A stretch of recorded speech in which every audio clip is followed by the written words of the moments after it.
नमस्कार दोस्तों।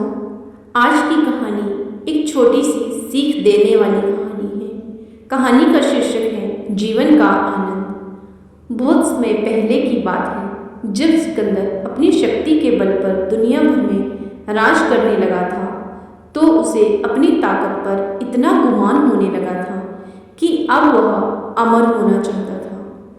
उसने पता लगाया कि कहीं ऐसा जल है जिसे पीने से व्यक्ति अमर हो सकता है। देश दुनिया में भटकने के बाद आखिरकार सिकंदर ने उस जगह को खोज लिया जहां पर उसे अमृत प्राप्त हो सकता था। वह एक पुरानी गुफा थी जहां पर कोई आता जाता नहीं था।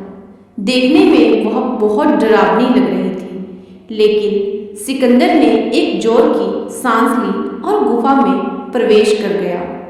वहां पर उसने देखा कि गुफा के अंदर एक अमृत का झरना बह रहा है। उसने जल पीने के लिए हाथ बढ़ाया ही था कि एक कौवे ने आवाज लगाई। कौवा गुफा के अंदर ही बैठा था।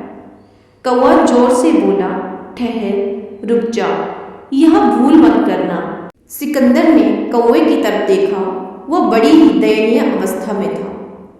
पंख झड़ गए थे, पंजे गिर गए थे, वह अंधा भी हो गया था। बस कंकाल मात्र ही शेष रह गया था। सिकंदर ने कहा, तू कौन होता है मुझे रोकने वाला? मैं पूरी दुनिया को जीत सकता हूँ, तो यह अमृत पीने से तू मुझे कैसे रोक सकता है? तब कौवे ने आंखों से आंसू टपकाते हुए बोला कि मैं भी अमृत की तलाश में इस गुफा में आया था और मैंने जल्दबाजी में अमृत पी लिया।